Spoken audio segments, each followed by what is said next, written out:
Hello everyone, welcome to our channel Online Commerce Classes. Please subscribe our channel, press the bell icon for next update. आज हम लोग करेंगे human resources management का first part. मैं आशा करता हूं कि ये वीडियो आपके कॉन्सेप्ट को क्लियर करने में आपकी मदद करेगा। अगर आपको कुछ समझ में ना आए या डाउट्स रह जाए तो आप हमें कमेंट द्वारा ज़रूर बताएं, जिससे कि मैं आपके डाउट्स को क्लियर कर सकूँ और अपने आप को इम्प्रूव कर सकूँ। चलिए स्टार्ट करते हैं।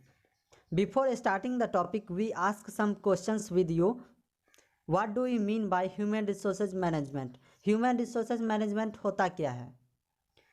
What is nature and scope of human resources management? Human resources management का प्रकृति, उद्देश्य, लक्षण तथा क्षेत्र क्या क्या होते हैं, इनके डायमेंशन क्या क्या होते हैं, इसके बारे में हम इस वीडियो लेक्चर में पढ़ेंगे। चलिए स्टार्ट करते हैं मीनिंग से। Meaning, human resources management is the practice of requirement, hiring, deploying, and managing the organization's employee. HRM is often referred to simply as human resources management.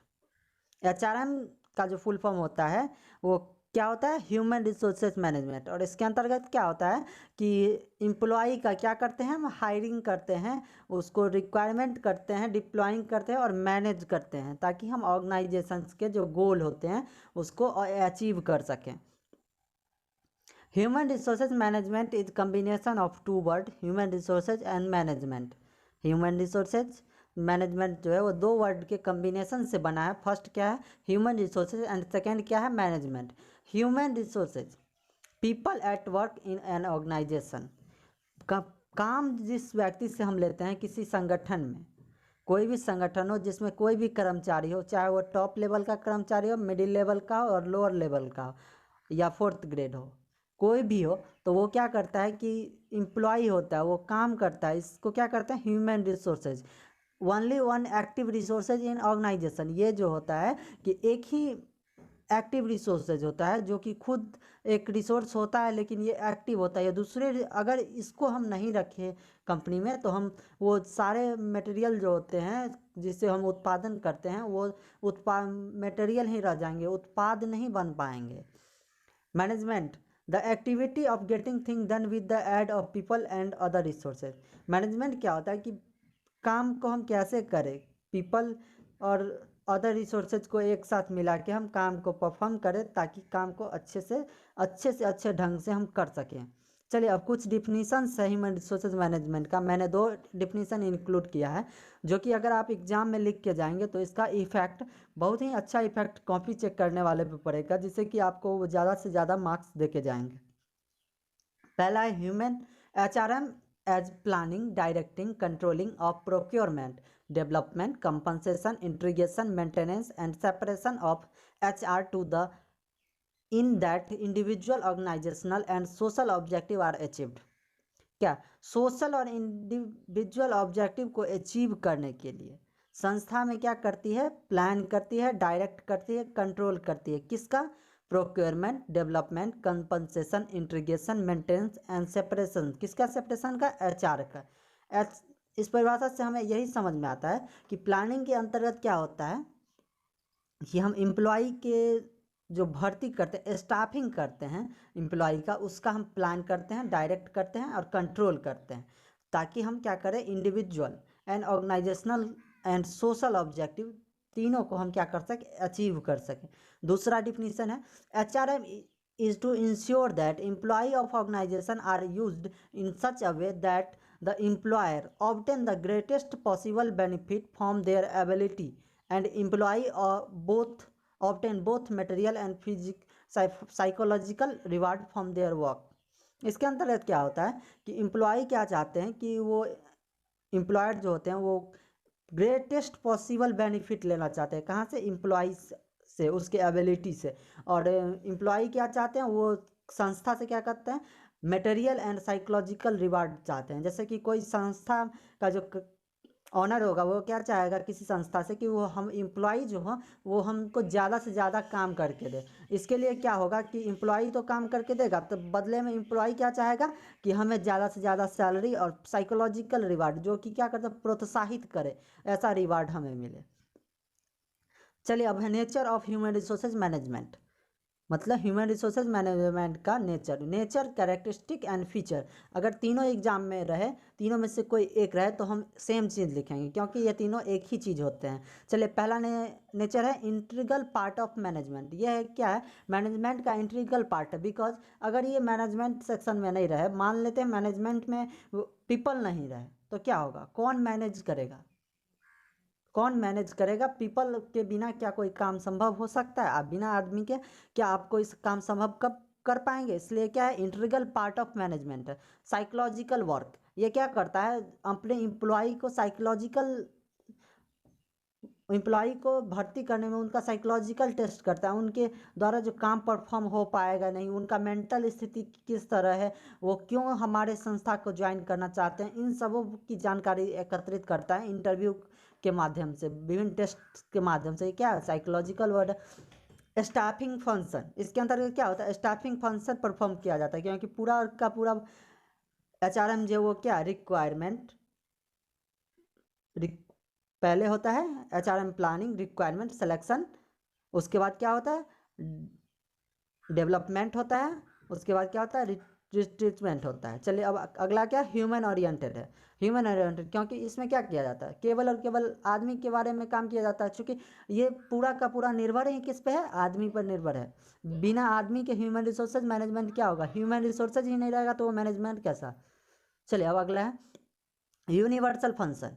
चूँकि ये सारे जगह पे होता है, चाहे हम बिहार में करें, चाहे पंजाब में करें, चाहे दिल्ली में करें, ये जो फंक्शन होगा ये सब जगह एक ही तरह से होगा, क्योंकि कहीं पहले सिलेक्शन नहीं हो जाएगा तब रिक्वायरमेंट होगा। इसलिए क्या यूनिवर्सल फंक्शन है, पूरे वर्ल्ड में एक ही जैसा परफॉर्म किया जाएगा। फ्यूचर ओरिएंटेड, चूँकि हम एम्प्लॉय को भर्ती करते हैं तो एम्प्लॉय कैसा है, हमारे संगठन में कैसे काम करेगा, इन सब बातों के लिए क्या करता है, फ्यूचर ओरिएंटेड है। एम्प्लॉय को भविष्य देखता है, उनके कैरियर को भी देखता है, ताकि वो अपने कैरियर को देख के क्या करे, खुद को इम्प्रूव करे और ज़्यादा से ज़्यादा हमें काम करके दे।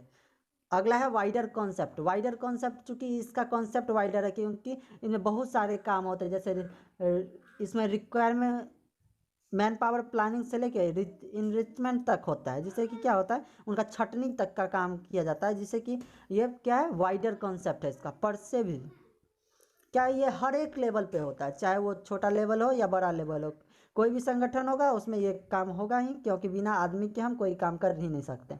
बोथ साइंस एंड आर्ट, ये क्या है, साइंस और आर्ट दोनों है। चलिए, अब आगे क्या है, आगे है objective of HRM to develop effective human resources policy. Effective human resources policy को डेवलप करना HRM का ऑब्जेक्टिव होता है। दूसरा क्या, to appoint right person at right time and right place. अगर हम राइट पर्सन, जो काम हम करना चाहते हैं उसके लिए जो सही पर्सन होगा उसको अपॉइंट करना राइट टाइम, सही समय पर। मान लेते हैं अभी हमको ज़रूरत है स्टाफ की, तो हम अभी लाएंगे स्टाफ, ना कि हम 2 दिन बाद लाएंगे। दूसरा क्या, राइट प्लेस और सही जगह पे। मान लेते हैं हम उसका सिलेक्शन किए हैं अकाउंटेंट के लिए, तो हम उसको इंजीनियरिंग सेक्शन नहीं देंगे, वो कि उससे क्या काम करवाएंगे, अकाउंटेंट का काम होगा। To develop efficiency of HR and develop the service of team. Efficiency develop करना किसका, HR का।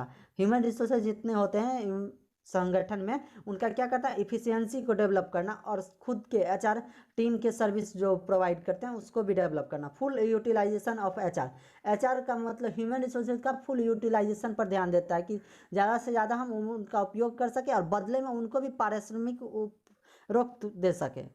To get objective of organisation by individual and team work. और ये क्या चाहता है, ऑब्जेक्टिव क्लियर करना चाहता है ऑर्गेनाइजेशन का, किसके द्वारा, इंडिविजुअल और टीम वर्क के दोनों के साथ मिलके, और क्या करना चाहता है, ऑब्जेक्टिव को जल्द से जल्द क्लियर करना चाहता है। चलिए, अगला है to give full opportunity to HR for developing then self and their moral. ये क्या करना चाहता है कि अपॉर्चुनिटी देता है किसको, ह्यूमन रिसोर्सेज को, कि डेवलप करने, खुद ब खुद डेवलप करने के लिए और अपने मोरल को डेवलप करने के लिए। अगला क्या है, to provide healthy and strong environment. ये क्या करता है, संगठन में healthy and strong environment provide करता है, क्योंकि अगर HR डिपार्टमेंट क्या होता है, अगर किसी लेबर के साथ भी थोड़ा अन्याय कर रही है कंपनी, तो उसको भी देखता है, और वो लेबर काम नहीं कर रहा है उसको भी देखता है, तो क्या करता है, बैलेंस बना के रखता है। To give proper attainment for stakeholder and organisation, और साथ में ही संस्था से जुड़े जितने भी उसके हितकर होते हैं, जिसका हित होता है संस्था में, उनके हित का रक्षा करती है। To initiative compensation and implement social security planning, और क्या करती है, इनिशिएटिव देती है, कॉम्पेंसेशन प्रदान करती है तथा सोशल सिक्योरिटी भी इम्प्लीमेंट करती है। आगे scope of human resources management. पहला है एक्विजिशन। एक्विजिशन के अंतर्गत क्या होता है, एचआरएम प्लानिंग होता है, रिक्वायरमेंट होता है और सिलेक्शन होता है।